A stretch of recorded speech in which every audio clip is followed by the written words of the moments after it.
Hello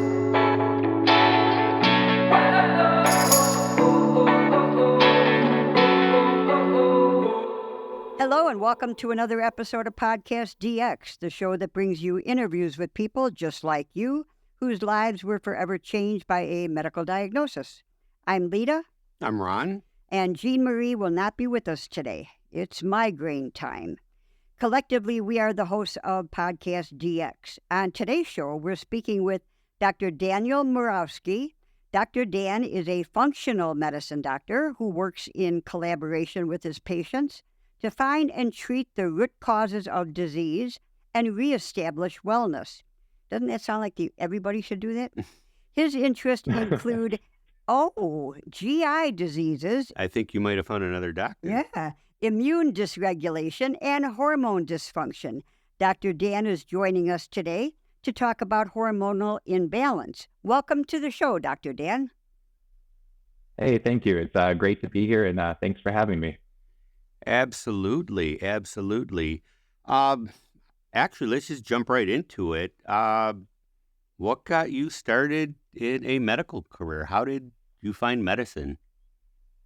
Well, I wasn't always sure I wanted to be a doctor, but my mom was a nurse practitioner and kind of steered me in that direction. She was an ICU and a SICU nurse for, well over 30 years almost. And my dad was a computer engineer, so when I was looking at undergrad, I decided to do engineering, and more specifically biological engineering, so specialty in the kind of cell and tissue.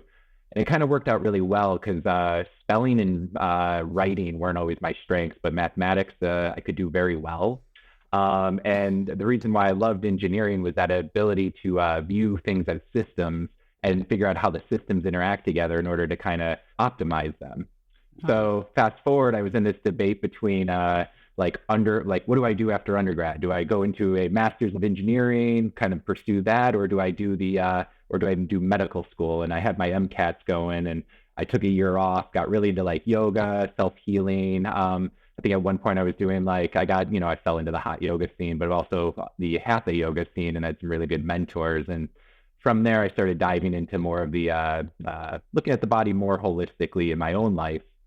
So when I found out what a doctor of osteopathic medicine was, that was kind of my calling, because they really focused on the fact that there could be a musculoskeletal component of visceral disease, right? So asthmatics can have, chest and rib dysfunction that could be corrected to help with wellness, as well as using your standard medical interventions.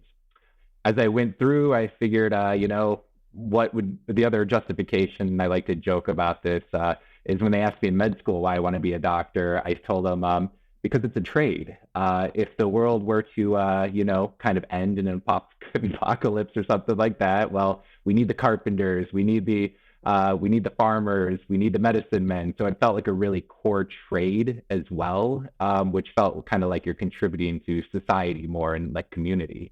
So that kind of led me there. And functional medicine, I think when I started training with at the time it was the American Board of Integrative Holistic Medicine, I fell into that functional medicine kind of module.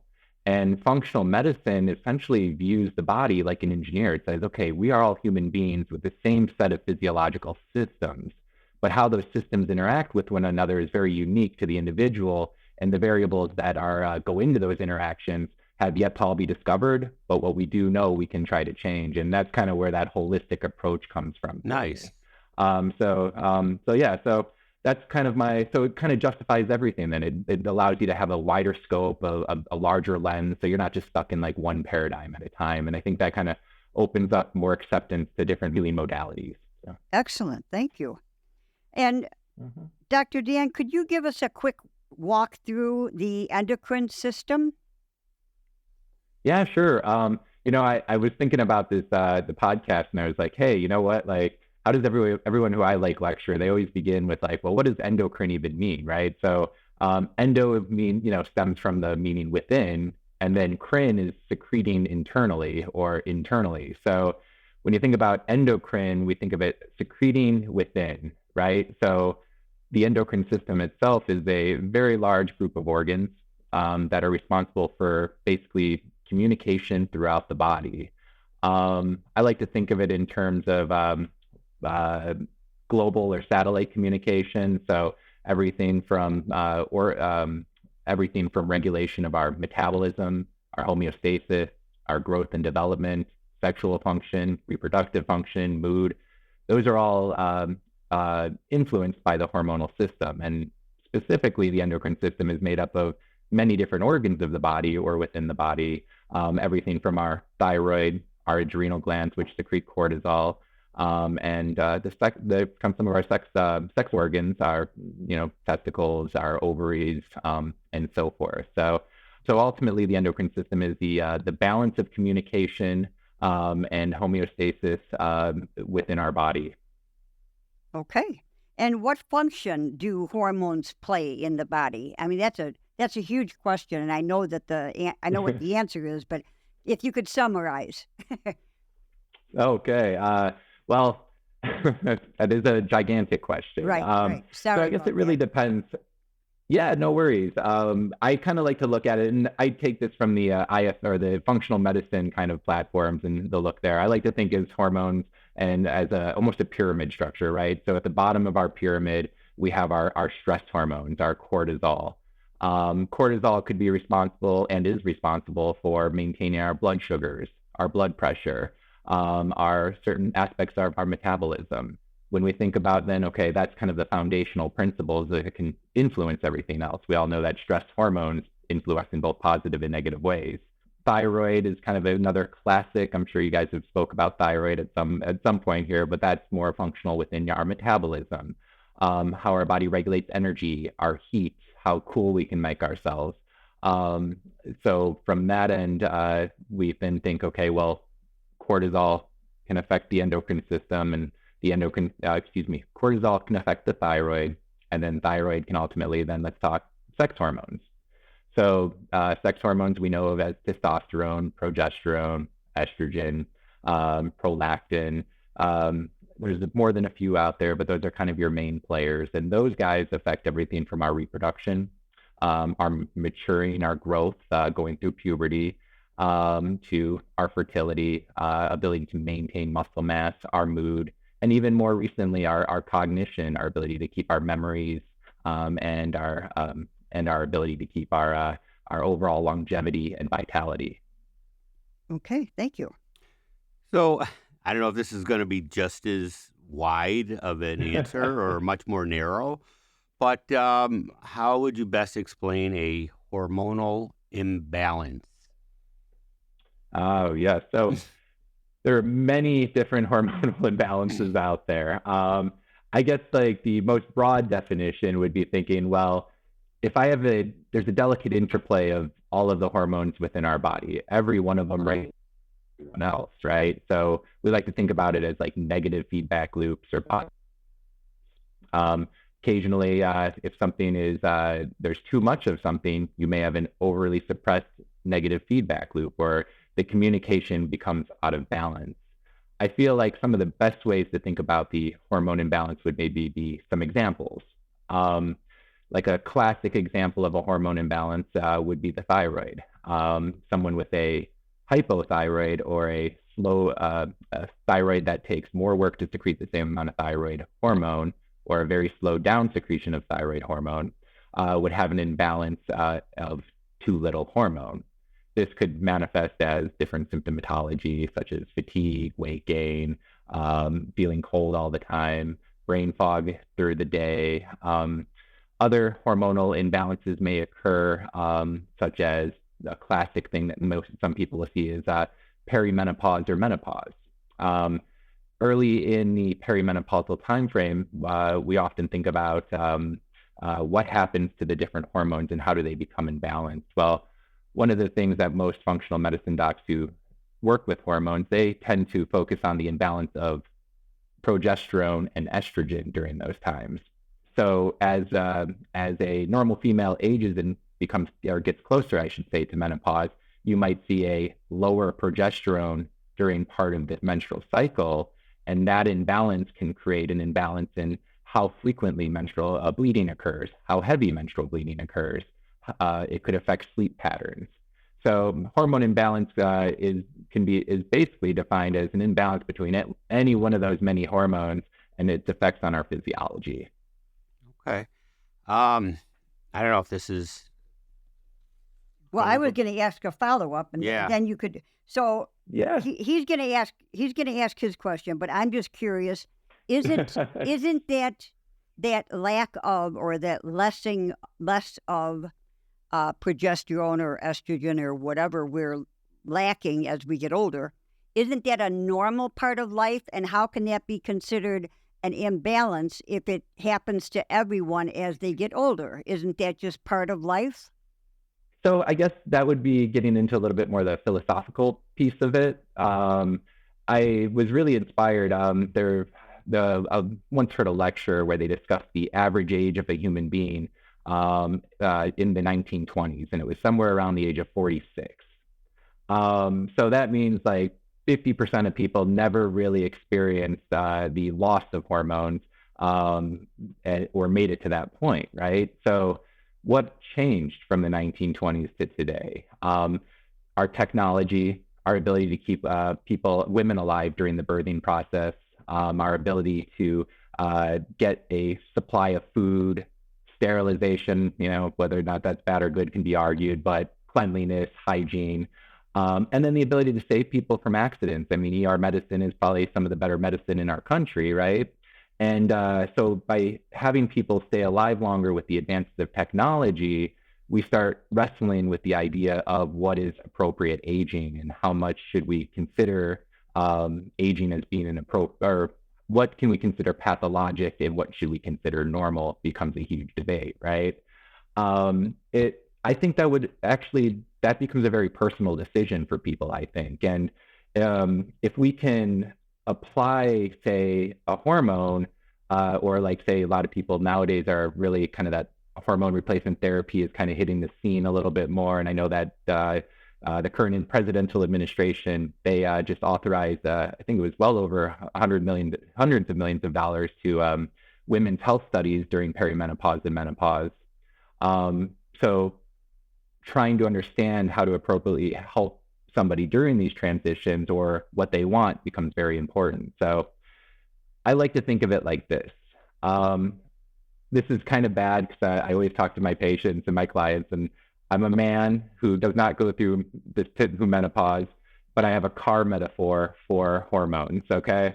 And so I always joke, well, I'm describing women's hormones as a car metaphor, right? It's kind of ridiculous. But I usually kind of take the body, most men, male or female, is 50 being that 100,000 mile marker on your car, right?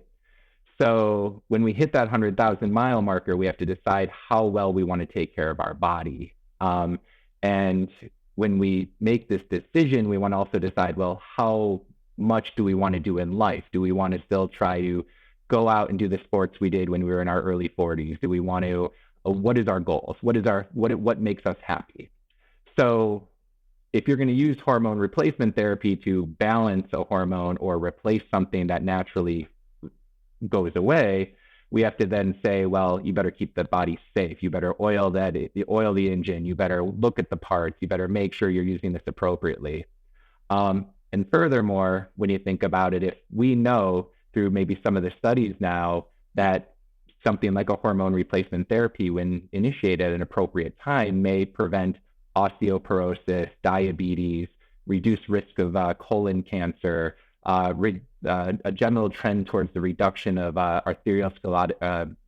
clogging of the heart or plaque in the heart vessels, then we have to decide, do we want to take the age into those diseases and do our best to prevent them through lifestyle modification, diet, and all that, and those components, or could we take that extra step with some of the risks that may be there and prevent the diseases from occurring as quickly and maybe slow down the aging process? And for me, if we're lucky that we get 80 years on this planet and we can make our 60s and 70s with as much vitality and as much be there for the grandkids, be there for your kids, then it's just the weight, and it's just the weighing out the negative to positive and deciding what that person wants. And ultimately, it's providing autonomy from my position, autonomy being how much information can I provide my client, my patient, in order to give them what they want, make them understand any of the risks. And I know that was a long-winded answer for your question about hormone imbalance and natural aging, but I think that it has to be taken into context of both a philosophical and a physiological phenomenon. So. Okay. Sure. So I'm going to follow up that with what can cause a hormonal imbalance and what symptoms might a hormonal imbalance cause in men or women? Sure. Oh, that's the fun stuff. So we ask the hard-hitting questions. You do, and if you feel like there's any, I love focusing in on examples because that makes it really easy. When I talk in broad range, I get a little, I kind of go all over the place sometimes. So if you want to redirect me, feel free. But I really love this stuff. So so we can start with how about, well, the first part of the question, what can cause a hormonal imbalance? I think one of the broadly what can cause hormonal imbalance would be let's say inflammation, autoimmune disease, cardiometabolic disease. We call it meta-inflammation. Environmental pollution, that's a huge, I think, contributor of hormonal imbalance, along with diet, not only in regards to poor kind of this, what we call the sad American diet or the standard American diet, or the SAD diet, quote unquote, but also the pollutants that I had mentioned within our foods. Stress, chronic stress can cause hormonal imbalances. I think that's a really fascinating area of research that I'd love to elaborate on. Those are kind of, I would lump those. So kind of thinking environmental, diet, stress, and then inflammation related to either autoimmune or other disease processes, I think all contribute to a hormonal imbalance. And some of those we have control over, and some we do not. That is correct. Kind of like, I think that some of the research in PCOS, polycystic ovarian syndrome, if you guys are familiar with that process, PCOS, broadly defined as like irregular menstrual cycles, androgenic symptomatology in females, so acne, hair growth, kind of like my mustache called terminal hair growth, weight gain, and then infertility. These are kind of the big ones. Now, interestingly enough, the uncontrollable things they're seeing nowadays is that there appear to be some genetic links to how the hypothalamus, which is kind of one of our main control centers for hormones in our brain, there is actually genetic components that may cause the hypothalamus to pulsatilely secrete something called gonadotropin releasing hormone too quickly, and that imbalance of how it the pulsatile frequency can cause a shift in how the pituitary gland signals the ovaries. So there's a really couple of cool lectures out there on it, and they kind of go into, well, why would that have evolved in our society, right? Why would we have people like that out there? And they kind of equate it to this phenomenon that might occur due to a different way the hypothalamus and pituitary gland signal sex hormone creation in a female actually creates an androgen dominance, a testosterone, so more of a male energy, if you will. And they actually kind of say, well, this could be a big spectrum, right? So we have our athletes, like female Olympians, we take our track stars, kind of like all the women out there are very much on top of their game. And we say, is that a component of that maybe genetic trait where they're harnessing some of that ability to create more musculature, to be more athletic? And some people take that all the way down into like evolutionary standpoints of, say, if you were in a tribal culture, you lost your partner with your kids, and you had that genetic trait where you could go hunt better than, say, another woman next to you as a different genetic component, well, then you're more likely to survive and keep your offspring going. Where you take that same genetic variant in today's society, and it might otherwise become pathologic because the environment around it becomes harder to control, right? So that's the uncontrollable component. The controllable components, I think, are like, how can we avoid, and we'll get into more of this, I think, how can we avoid stress? Although that gets a little harder with being so connected to the internet constantly and in the 24-hour news cycle. How can we clean our food up? And How can we filter our water and avoid drinking from plastics? Those are all things that are somewhat in our control. From an environmental standpoint, obviously, we can't completely control all of it, but we do have some things we can take control of, which I think are very important to always remember and consider when making your day-to-day life choices. So I think the second part of your question was, how do some of these symptoms manifest, right? Right. As I mentioned already in PCOS, which is a very common one, that's an easy one to kind of drive from. So for females, when we see hormone imbalance, say considering only the hormones that are responsible for, like the sex hormones, can see irregular menstrual cycles, infertility. As I mentioned earlier, we can see androgenic changes. We can also see things like low estrogens or high estrogens. We can see joint pain. We can see heat and cold intolerance, especially if the thyroid gets involved. We can see weight gain, especially around the belly.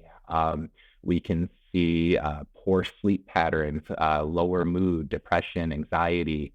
So very broad array of symptomatology when the hormones become imbalanced. For men, I kind of focus in. I like to joke, men are a little easier. The intricacy of hormone play in a man is kind of like an on-off switch with one volume, kind of, right? It's just testosterone up, testosterone down, testosterone off, testosterone on. But for a man, you might see like hesitancy or indecisiveness. We see lack of energy, decreased work performance, low sex drive, or inability to reach an orgasm. We see decline in strength and endurance during workouts, enjoyment in life, muscle wasting. Those are all kind of things that are in those subtle changes when, like, say, testosterone starts leaving the body there. So, Thank you. Would you say that hormonal imbalances affect men and women equally? I do. I think there's more of an emphasis, I mentioned, on hormone imbalance in males a little. I feel like just, there's a certain point of medicine that was driven for a long time by kind of a male culture, right? So we have all the testosterone that we can find on the market there, and I feel like women's health was relegated to birth control pills for a while, right? And there's still a lot of passionate doctors, don't get me wrong, and a lot of people are out there, and everyone means well. You don't get into medicine without the intent to help, but sometimes the tool sets aren't always there. So I think that hormone imbalance in this day and age, whether it be from an environmental factor, is affecting everybody equally. But I do think that within females, it can be more pronounced because there's two major changes in a female's life between puberty and menopause, which can show and manifest those symptoms more than I think the male sometimes manifests with. So, all right. What about are they age specific, or is it just a matter of when you get older, this is going to happen? Well, that is age specific. Well, no, when it's age specific, I'm talking like 40, 50. I love it. Or just the general aging process. Okay. All right. Yeah. I'll allow it. Yeah, for sure. You'll allow it.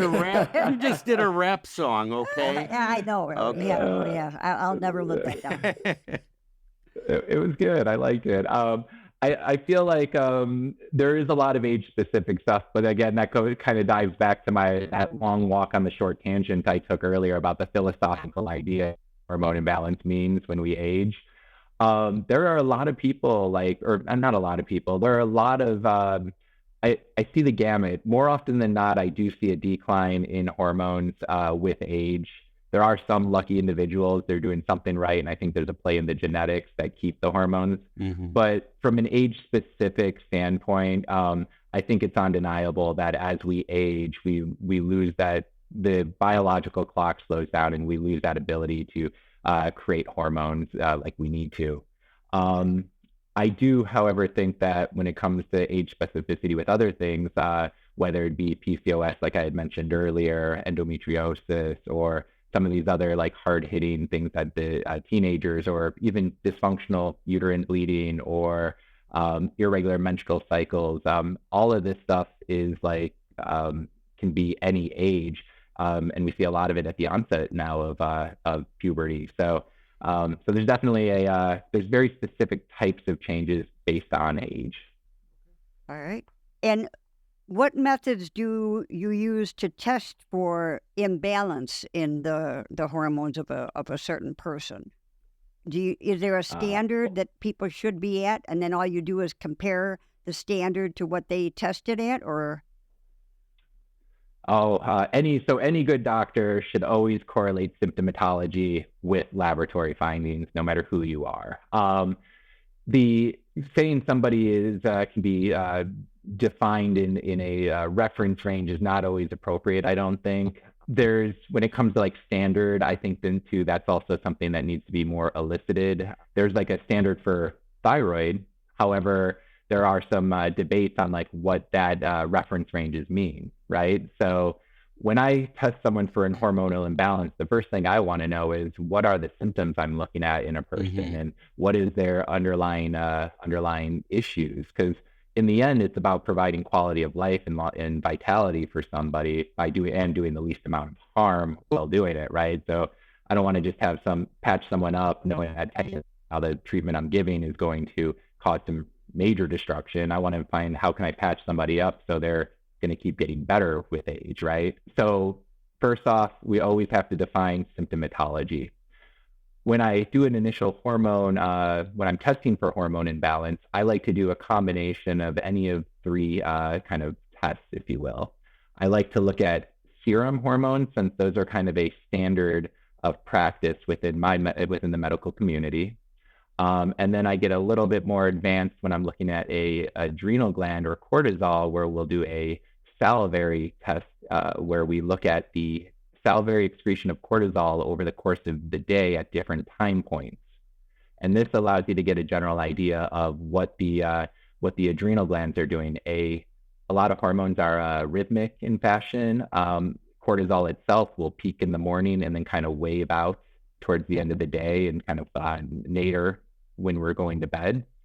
There are some people who are up high all day. And when I identify those kind of people, I'm like, these people are really feeling a lot of stress. They have their sympathetic or fight or flight responses going, and they are secreting a lot of cortisol.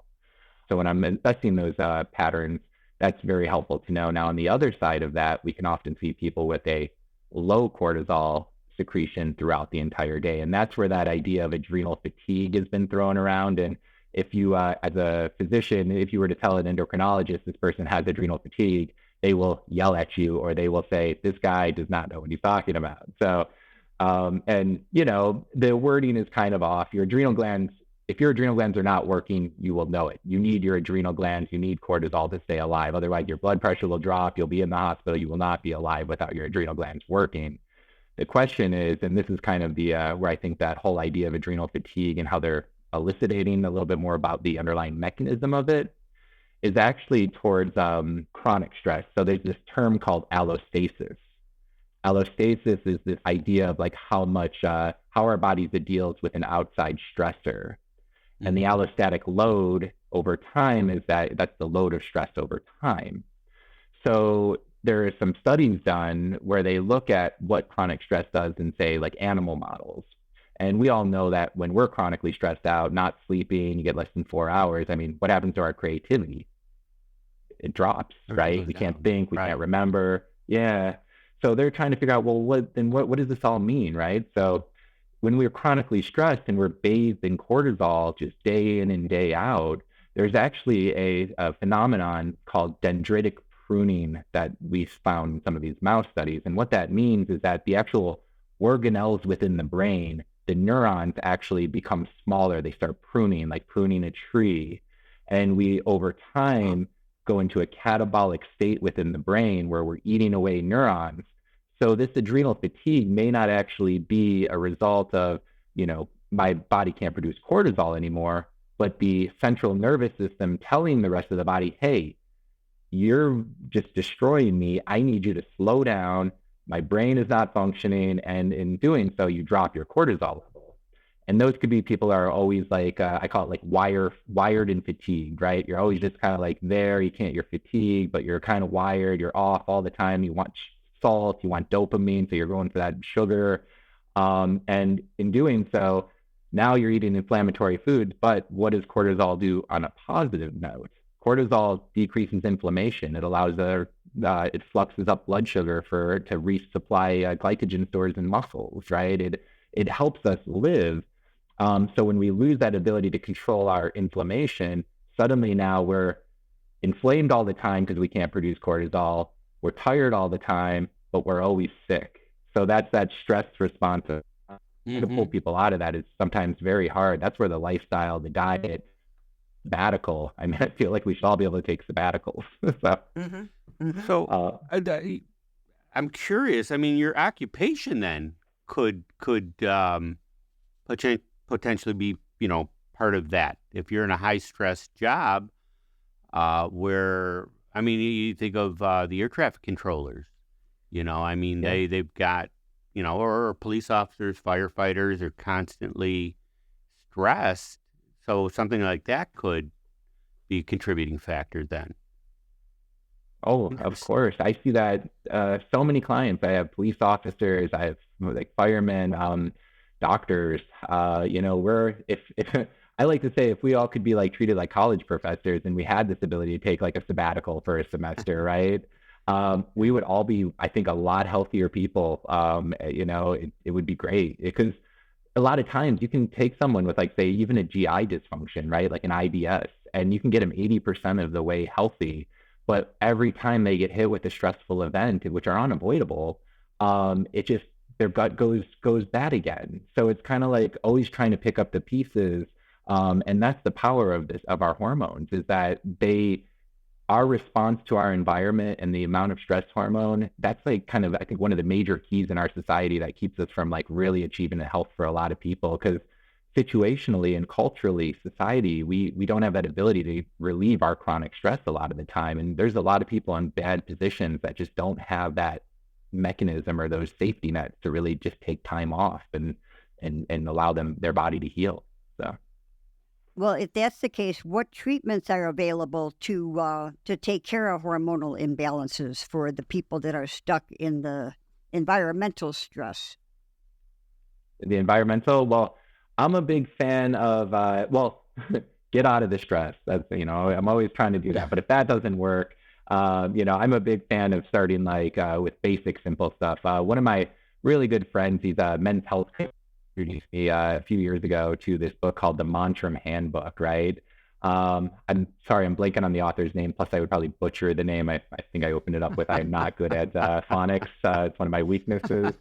But like something simple, like I always, a mantram, which you guys are probably familiar with at this point. There's mantrams in every single religious practice, whether it's like a Catholic with a Hail Mary, or like the most common, which the yoga culture, or I guess it would be, you got it, Om. And then I think Gandhi was Rama, Rama, Rama. That was his thing, which is just like this deeper connection to a spiritual divine. The beautiful part about these practices is that they can be done privately in your own brain at any moment of the day. And the more you do it, the more you create a path, the more you structure yourself. There's a great, one of the great metaphors or great stories that he tells is about like elephants in parades in India, where he talks about a good elephant handler. You can tell the quality of the elephant handler based on the elephant's behavior through the parade route. And a very crazy elephant that's grabbing food off a food cart, grabbing something out of someone else's hand, that's just like, it's distracted. It's just moving back and forth. Where a good elephant handler will give a piece of sugar cane or something for it to chew on during the entire time. So the elephant stands up with pride, it's occupied, and it just goes and does its thing. So I like to think of that as like a chewing gum effect, right? Like the mind is occupied. We don't know why our minds just race and go off into the negative thing, positive thing. No one really knows why that happens yet, like how the flow of our mind, that unending thought process and consciousness. But the mantra, when you practice it, whether it's just like I am joy, I am peace, Rama, Rama, Rama, anything, it allows us to take that monkey mind, that elephant mind that's just going back and forth, and center it back. And that's a simple practice to try to decrease its sympathetic drive and try to just pull back that racing thought. So then you can expand off that if you're really disciplined to like heart math, meditation, really looking at different types of very like transcendental stuff as well. So there's a lot of variation with working within one's mind. If there's trauma trauma. I'm a big fan of therapy. I think everyone should be in some therapy after what happened in early 2020. I think we're all a little bit traumatized still, and we all probably could use some good therapy to work that stuff out. So addressing any trauma and any cognitive patterns that could lead to that sympathetic drive. So taking a walk, putting your feet in the grass, those are kind of our overlying standpoints. When we want to get into now the funner stuff, it kind of where I can tell people to do this, but I don't have the ability to sit in my office and guide someone through a meditation, although that would be a really cool way to begin a visit, The stuff that we do to help people from my standpoint in herbal-based medication is there's a blends of adaptogenic herbs that we use, like ashwagandha, something used in Ayurvedic medicine for over 2,000 years, which can calm the cortisol response down in the mind. Rhodiola, the ginsengs, those are all things that we try to use to calm down a overly stressed cortisol production, which can help balance it.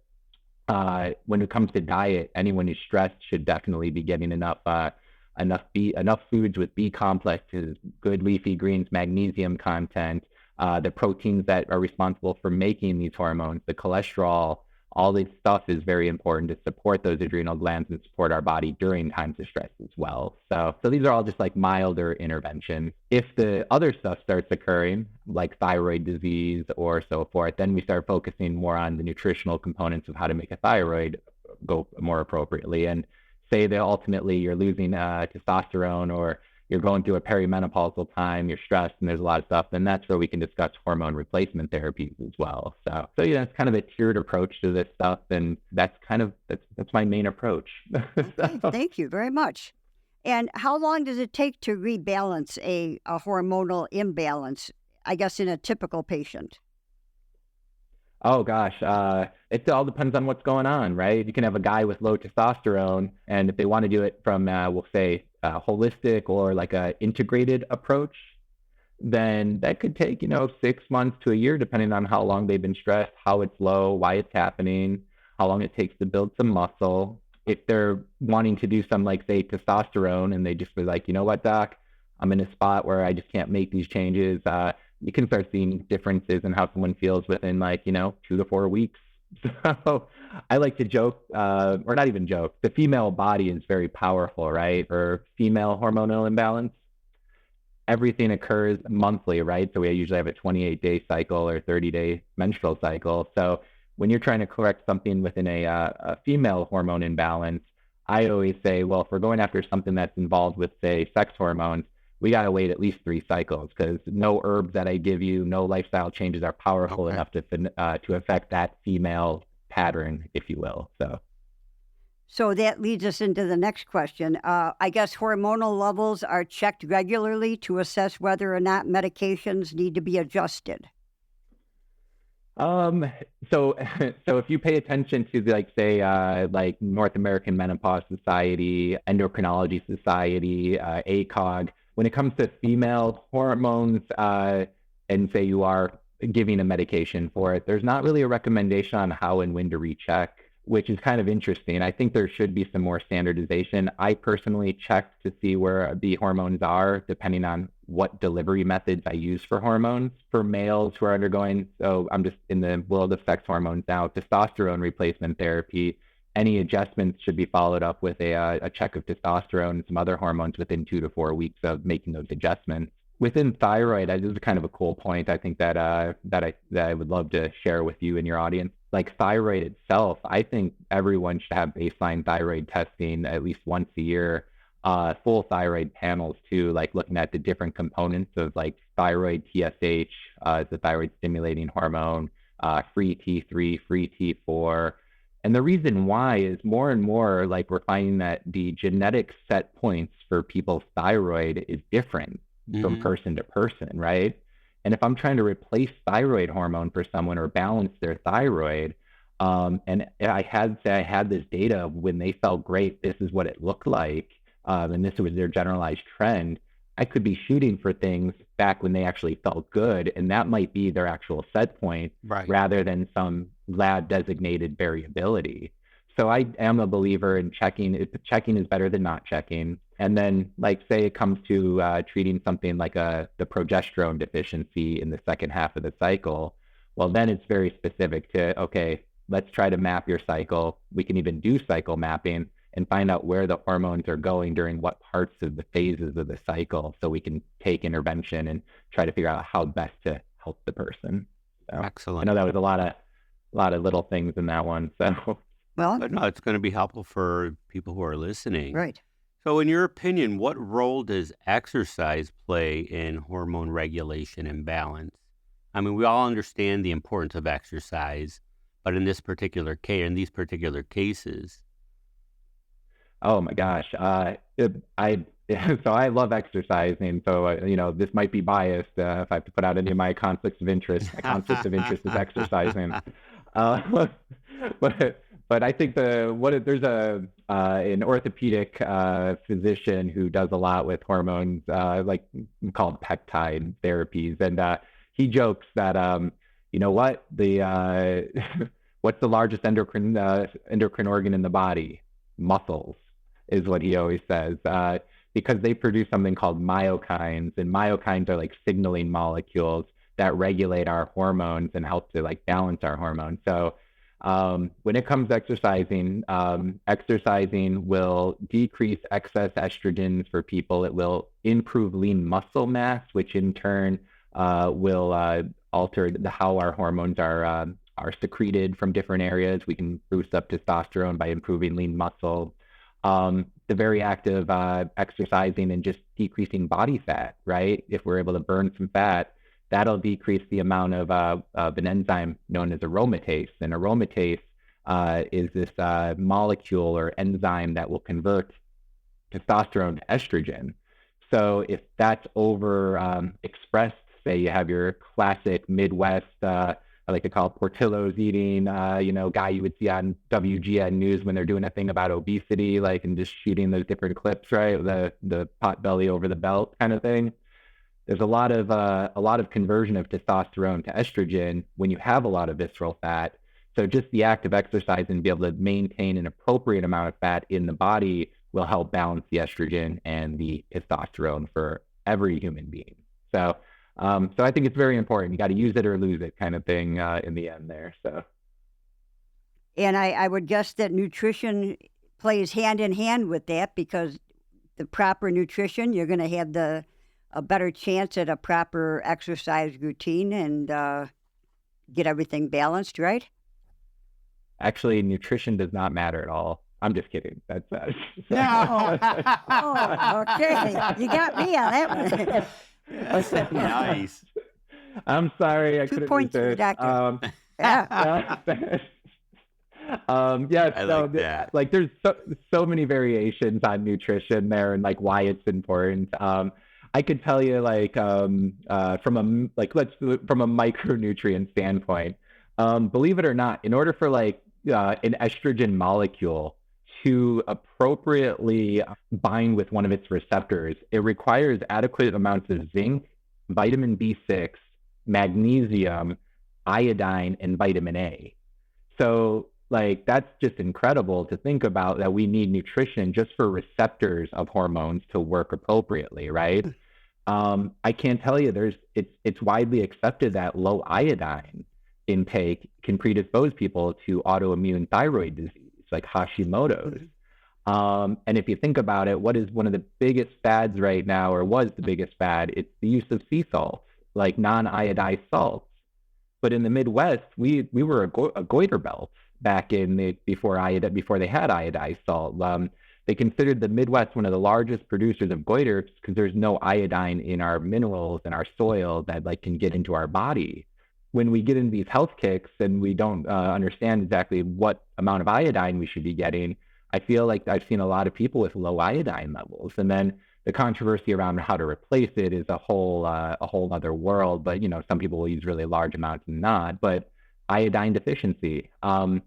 Another one that I love to think about is our high-end athletes or people who work out a lot. Well, if you're not supplying your body with enough amino acids and protein, which I feel lacks in the standard diet, then your body's going to decide what's more important: healing your gut that has such an overturn, or keeping that lean muscle going, and maybe you'll see some athletes with chronic GI, IBS-like symptomatology. I like to always talk when I'm counseling patients about the NHANES trials, the National Health Assessment Nutritional Exam Survey. It's a very long trial where they interview many Americans and they try to assess for like adequate intake and what the American population is really getting. And over again, you'll see this in like different lecture sources when they're quoting NHANES, is that the average American, up to 95% or so, and I might be off by a couple percentile points if you're going to fact check me, is magnesium, chromium, and zinc are just 95% of the population doesn't get their RDA values of it. And you think about, well, what does magnesium do? It's a cofactor in more than 300 chemical processes of the human body. So you think deficiency, what does magnesium treat? We use magnesium to treat sleep issues. We use it for constipation. We can give it IV to kids with asthma to break an asthma attack in an ER. So all of these things that you're like, well, if we just had adequate magnesium, would this stuff be an issue?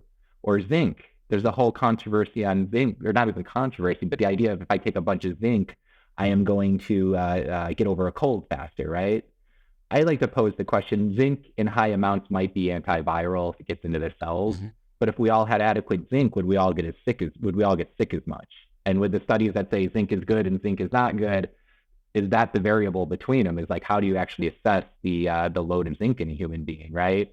And then chromium. I mean, chromium is blood sugar. So how many, when it comes to like that part of that endocrine system, right? The insulin and all of that component, if we don't have enough chromium in our body, our insulin receptors are not going to be as sensitive, and we're not going to be able to feel the insulin when it comes through to work. So we're going to start building more insulin because we got to shout louder at ourselves to work better.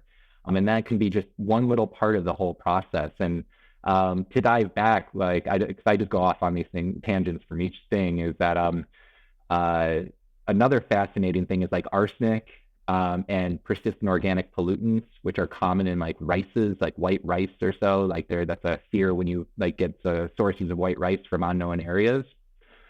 Arsenic can suppress pancreatic secretion of insulin, and then persistent organic pollutants can make it so our insulin receptors are less sensitive. So now is it really the carbohydrate in the rice and the energy molecule in the rice, or is a part of it some of these toxins that are disrupting our endocrine system? So it's really just fascinating when you look at someone and you're just like, there's so many things that could be, so many variables that affect the system, the endocrine system. I'd like to share one more variable that affects the endocrine system that I think I'm pretty passionate about, if that's okay. Uh-huh. Like bisphenols, right? Everyone knows that BPA, or it's commonly accepted that BPA increased risk for breast cancer, right? So if you look at some of the old literature back in the, BPA was studied back in the early 1900s as a medication to help with menstrual symptomatology in females. So whether it be premenstrual hysteria, quote unquote PMS, or whatnot, the non-political correct way of talking about it that they used to say. The only reason why BPA fell off the market of being a drug during that time, because it got replaced by a better synthetic estrogen called DES. And if you're familiar with DES, it's like diethylestrobol. It was a synthetic estrogen commonly given between 1930 and 1950 to women who may have been at risk for miscarriages. And every baby who is exposed to DES in the womb, not every, but the majority will develop some kind of genital cancer, whether it's an ovarian or whatnot, breast. They're at high risk. So BPA got booted off the pharmaceutical market for manufacturing because of a better drug that is a known risk for cancer. And we screen, are you a DES baby? Were you exposed to it in the womb when we're screening for cancer? So it's just kind of like, there's so many things out there that we just don't know, and so many things that's why I don't drink out of plastic ever. I don't drink out of soda bottles. I don't drink soda. So, it's kind of, but that's like, avoiding those risks. And cut me off whenever with a question. No, yeah, I mean, we try to. As a consumer, right. It blows my mind just trying to go to the doggone grocery store now. Or everybody drinks bottled water. We got away from glass. Nobody sells. Well, there are a few products that are still sold in glass, but But for if the you most think part, you're doing all what of you're our supposed drinks to are be in plastic. doing, and you find out that no, that's the wrong thing to do. It's again, We kind of hope that the FDA is going to keep us safe. Yeah, we hope. who does the yes. shopping in your household? Yeah. Who does the grocery shopping Oh, in your household? My partner, my wife, does more than me. Okay. I can't lie. If I had let more time, I would. But we are in a general agreement. We follow the shop around the outside. We try to feed our kids mostly whole food. So meat, veggies. We very rarely do processed things in packaging. And then I just avoid like a microwavable dinner. I would never feed my kid. Maybe once every month. All right. Because again, I can't escape the regular society, but I try to make 80% of our life as healthy as possible, knowing that I still want to live and go out to dinner. And, I try to make 80% of our life a good pattern. And I rely on my wife for doing most of the shopping because she takes up that part of the responsibility in our household, which I truly appreciate. So. Okay. Well, now that we have a little bit of background information on hormonal imbalance, it's time to talk about our initiative. To better serve our listening audience, we are an affiliate of a major medical supplier here in the United States, and you'll find affiliate links on our website, PodcastDX.com. They aim to tailor specific medical supplies and equipment based on your diagnoses to make it less stressful than looking through an entire catalog for what you might need. We're open to your suggestions and will adjust our offerings based on what you, our listeners and guests, find helpful. But now let's return to our show.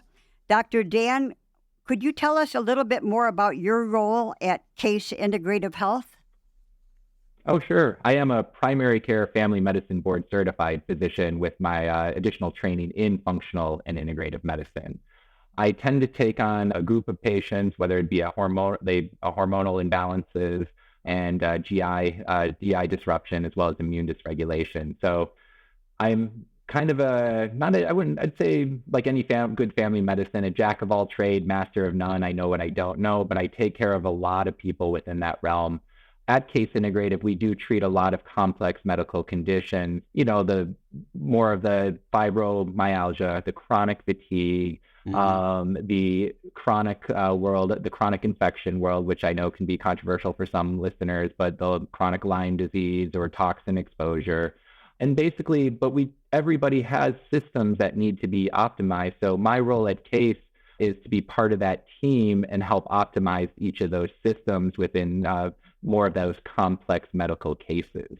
So that's what we do. And I really appreciate being there. And the best part about Case is we really do get to spend the time with everybody, which I think is required to do this kind of medicine. Okay, thank you very much. So what advice would you have for current or prospective medical students? Are you sure? That's not as that was good, but not as good as the last nutrition 4 years. one. That makes sense.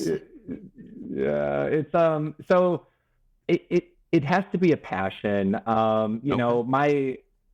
If it has to be a passion, and there has to be considerations around the burden of stress and financial stress that you're going to take. And I always say every medical student should proceed with caution and be sure, because we live in a world where I feel, and this is from my heart, is some days there was points in my career where I felt resentment against my profession because of the amount of debt that I'm in to be a doctor. And I did not have any generational wealth or anything to help pay for med school, and I'm still paying my loans. And a lot of this debt relief doesn't apply to doctors because we make too much money. But that's not quite true when you look at some medical students like myself coming out of a osteopathic school with over $400,000 of debt with greater than 6% interest, right? So I always caution now, if this is a passion, do it, because it is so great to be part of somebody's life, to have that component there.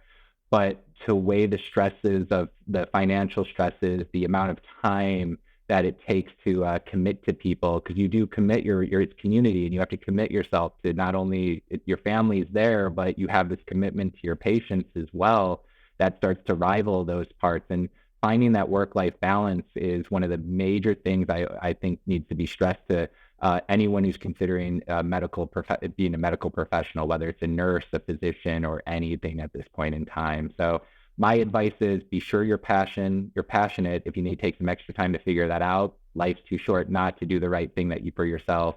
And consider the overarching changes that need to occur to provide work-life balance for everybody at this point. So, and what do you personally do to reduce stress in your life? I'm a guy who likes that external stress, right? I like the exercise. So my big hobbies, I surf in Lake Michigan. I am an avid Lake Michigan surfer. On a surfboard? That's usually what they use. Yeah. So, and it's best during the winter time. So that's my biggest passion. I will drop everything on a day where there's surf. I will wake up at 4:35 in the morning to be there so I can surf before going to work. I also like to do like some road biking. I've been doing yoga for many, many years now. So I've been all around the yoga scene. So a lot of that stuff is how I de-stress. And then being with my kids on a weekend is a huge component, and family and friends. A night out with some good friends, watching the kids play with watching the kids play with their friends in the neighborhood. Mm-hmm. That provides so much relief for the next few days until we hit the Sunday scaries and get into the work week. So. All right, great. Thank you. Well, Dr. Dan, thank you so much for joining our show today. How can listeners learn more about you and Case Integrative Health? Oh, sure. So Case Integrative Health has a website, very easy to Google and find. And then the social media handles are at Case Integrative Health, whether it's Instagram. It's a good place to start finding out a little bit more about us if interested. All right. Thank you very much. We'll put links on our website for that. And if you have questions or comments related to today's show, you can contact us at PodcastDX@yahoo.com. On our website, PodcastDX.com. We're on Facebook, Twitter, Pinterest, and Instagram, and TikTok under PodcastDX. And if you have a moment to spare, please give us a review wherever you get your podcast. And as always, please keep in mind that this podcast is not intended to be a substitute for professional medical advice, diagnosis, or treatment. Always seek the advice of your physician or other qualified healthcare provider with any questions you may have regarding a medical condition or treatment, and before undertaking a new healthcare regime, and never disregard professional medical advice or delay in seeking it because of something that you have heard on this podcast. Till next week.